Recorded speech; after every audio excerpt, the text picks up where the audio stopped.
যতক্ষণ না জানবো।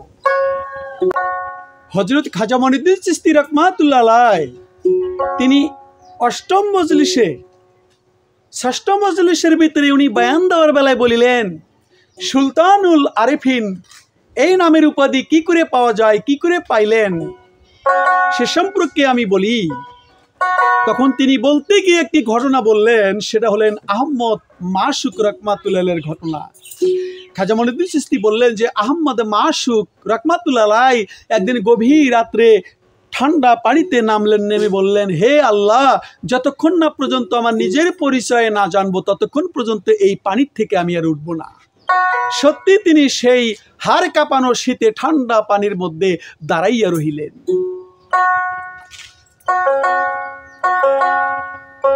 তাহার দেহে রক্ত জমাট হইয়া গেছিল। ঠিক এমনি সময় তিনি অদৃশ্য আওয়াজ শুনিতে পাইলেন, হে আহমদ মাসুক রাহমাতুল্লাহ আলাইহি, জানিয়ে নাও তুমি সেই ব্যক্তি যাহার সুপারিশে রোজ কিয়ামতের অসংখ্য লোকের গুনাহ মার্জনা করিয়া দেওয়া হইবে। ইহার পর হযরত আহমদ মাসুক রাহমাতুল্লাহ আলাইহি তাহার পরিচয় আরো ভালো করিয়া জানার জন্য আল্লাহর দরবারে প্রার্থনা করিলেন। ফলে আল্লাহ পাক দরবার হইতে তাহাকে জানাইয়া দেওয়া হইল, হে আহমদ মাসুক, জানিয়ে রাখো সমগ্র সাধকগণ আমার আশেক এবং তুমি আমার মাসুক, অর্থাৎ তাহারা আমাকে ভালোবাসে আর আমি তোমাকে ভালোবাসি, তুমি আমার মাসুক। সেই দিন হইতে হযরত আহমদ মাসুকের আহমদ মাসুক নামকরণ হইল।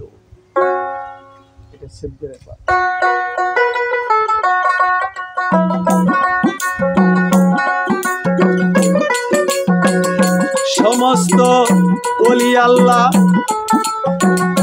এরা হইল আশেক,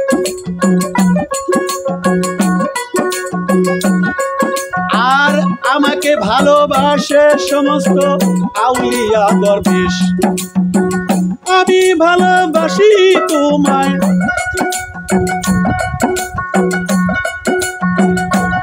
তাই আমি মাসুক তুমি আশেক, তুমি মাসুক আমি আশেক, তোমায় কিন্তু কইয়া যাই।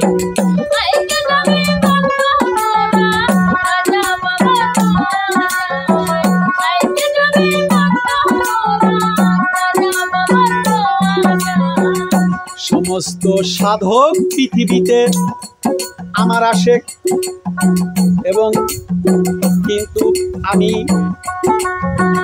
তুমি আমার মাসুক, অর্থাৎ তাহারা আমাকে ভালোবাসে আর আমি ভালোবাসি তোমাকে, তুমি আমার মাসুক। সেই দিন হইতে হযরত আহমদ রাহমাতুল্লাহ আলাইহির আহমদ মাসুক নামকরণ হইল। খাজা বাবা মুরিদদেরকে শোনাইয়া দিল।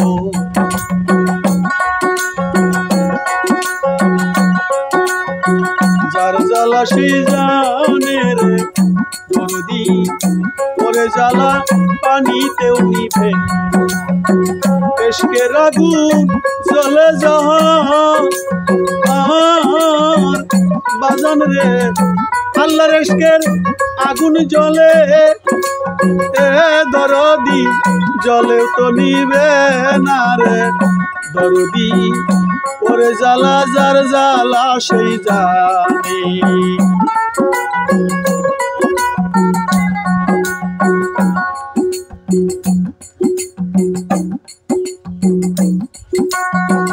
অতঃপর হযরত খাজা বাবা এই আহমদ সাধকের ঘটনা বর্ণনা করিয়া, উক্ত সাধক নামাজ পড়িতেন না কিন্তু তোমায় যাই করিয়া,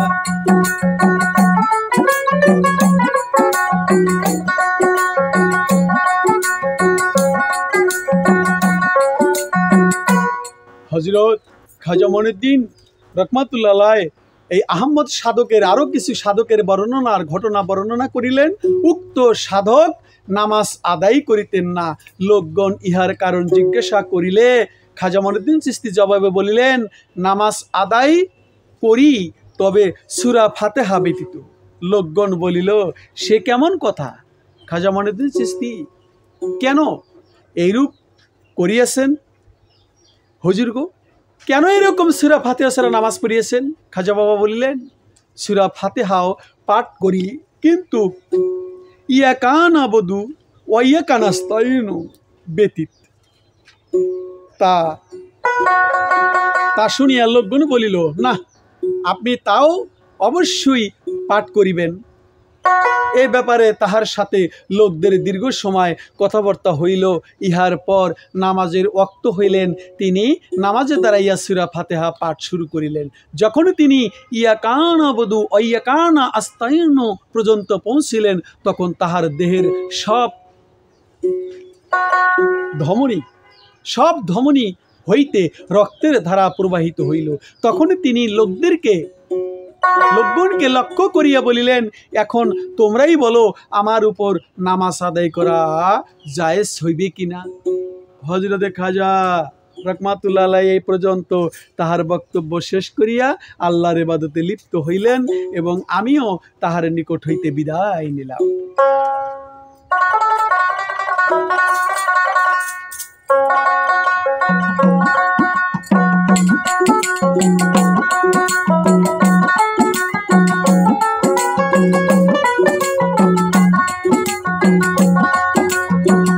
এই বৈঠকে মানুষ ভিন্ন কাজকর্ম, তোমায় গেলাম করে দরদি ও দরদি, তোমার দেখা পাই জীবন ধন্য হইছে রে বাজান, ও দরদি তোমার দেখা পাইয়া।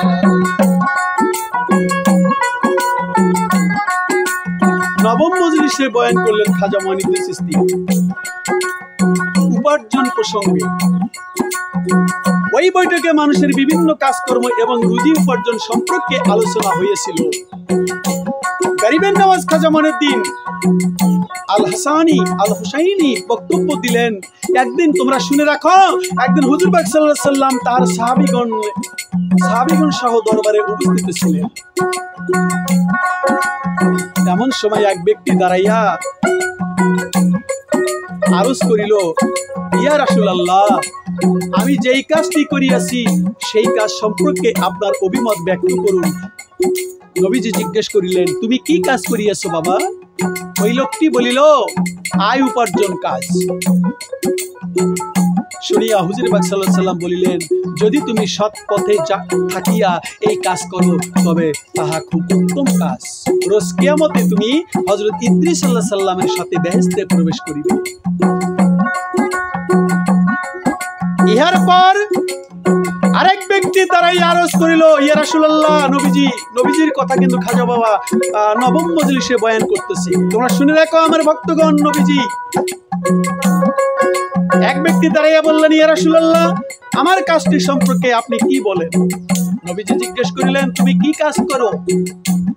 ওই প্রশ্নকারী ব্যক্তি নবীজিকে বলিলেন, আমি জমিনে কৃষি কাজ করি। হুজুর পাক সাল্লাল্লাহু আলাইহি সাল্লাম বলিলেন, ইহা খুব ভালো কাজ, হযরত ইব্রাহিম আলাইহিস সালাম কাজ করিতেন। আল্লাহ পাক হযরত ইব্রাহিম আলাইহিস সালামের দোয়ার বরকতে তোমার কাজে বরকত দান করিবেন, এবং বেহেশতে তুমি ইব্রাহিম আলাইহিস সালামের নিকটবর্তী স্থানে অবস্থান করিবে। আমার মানব জনম বৃথায় যাবে, একদিন মানুষ না চিনিয়ার ওরে বাজান তোমার দেখা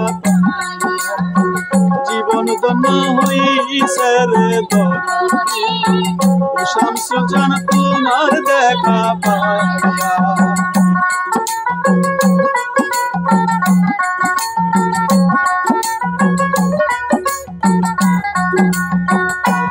এরপর অপর আরেক তৃতীয় ব্যক্তি দাঁড়াইয়া আরজ করিল, ইয়া রাসূলুল্লাহ, আমার কাজটি সম্পর্কে আপনার কি রায় হবে একটু বলুন। নবীজি জিজ্ঞেস করিলেন, তুমি কি কাজ করিয়েছো? লোকটি বলিল, আমি মানুষকে শিক্ষা দীক্ষা প্রদান করি এবং সৎ উপদেশ দান করি। শুনিয়া হুজুর পাক সাল্লাল্লাহু আলাইহি সাল্লাম বলিলেন,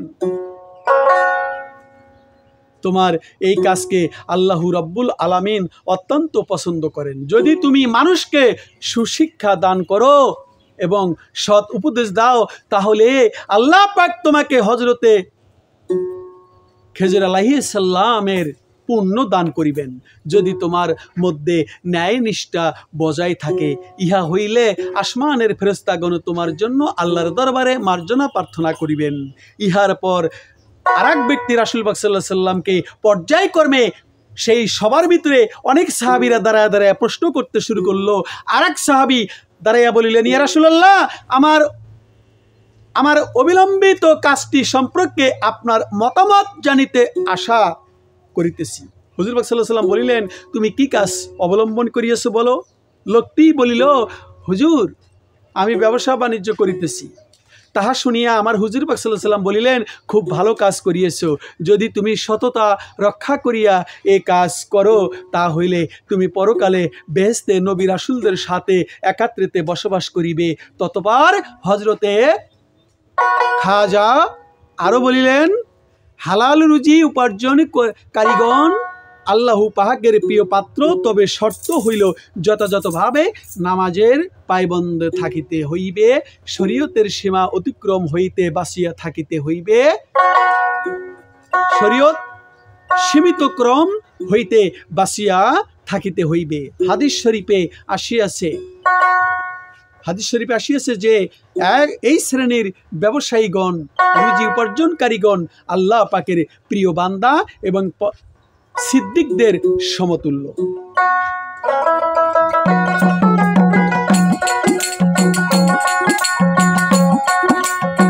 হযরত খাজা মঈনুদ্দিন ভক্তদের রাসূলের কথা কইল রে,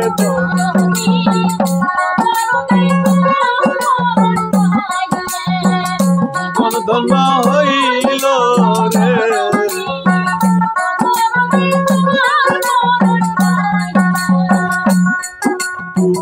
উপসংহারে খাজা বাবা বলিলেন, রাখি আরে ভক্তরা তোমাদের যাই কইয়া, হযরত আবু দারদা দোকানদারি ব্যবসা করতে, তার কথা যাই কইয়া রে।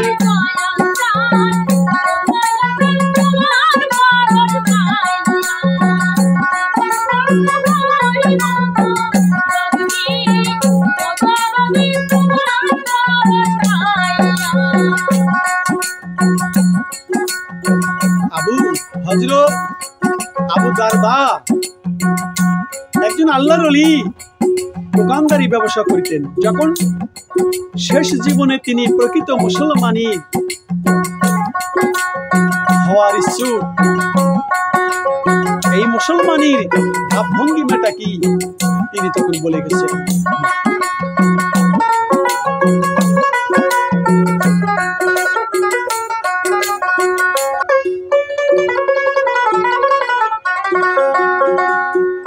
হযরত আবু হারদা রাহমাতুল্লাহ আলাইহি তিনি ব্যবসা বাণিজ্য করিতেন।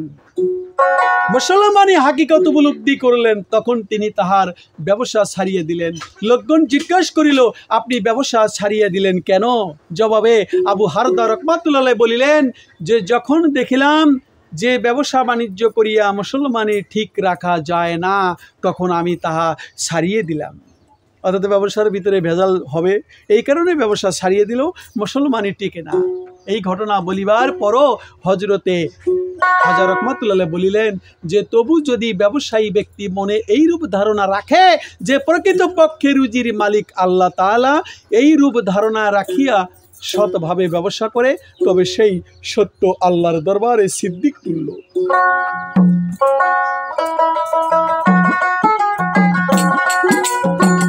আর যদি ব্যবসাকে রুজির মালিক মনে জয় করি, তবে তাহার নিঃসন্দেহে কুপুরি যাবি হইয়া। এই পর্যন্ত সমাপ্ত করিয়া গরিব নামাজ উপাসনায় মগ্ন গেলেন না হইয়া রে।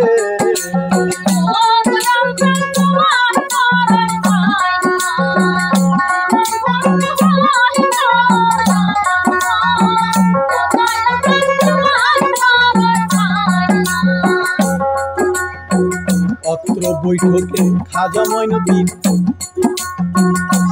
দশম মজলিসে খাজা মঈনুদ্দিনের বয়ান শুরু হলো।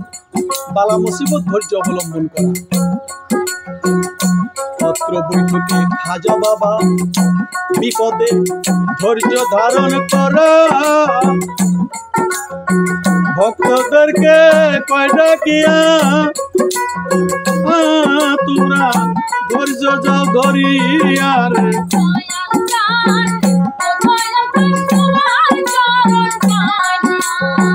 খাজা বাবা বলেন, আব্দুল্লাহ আনসারী হইতে বর্ণনা গেছে দিয়া, হুজুর পাক ইরশাদ করছেন যে ব্যক্তি বিপদে পড়িয়া অস্থির হইয়া পড়ে অত্যাধিক হয়রানি যায় হইয়া পেরেশানি প্রকাশ করিতে থাকে, আল্লাহ পাক তাহার লাগিয়া প্রতি অভিশাপ বর্ষণ করে। হাল তোমরা ছাইর না, তাই তো ধৈর্য না ধরিলে আল্লাহ অভিশাপ যায় দিয়া রে।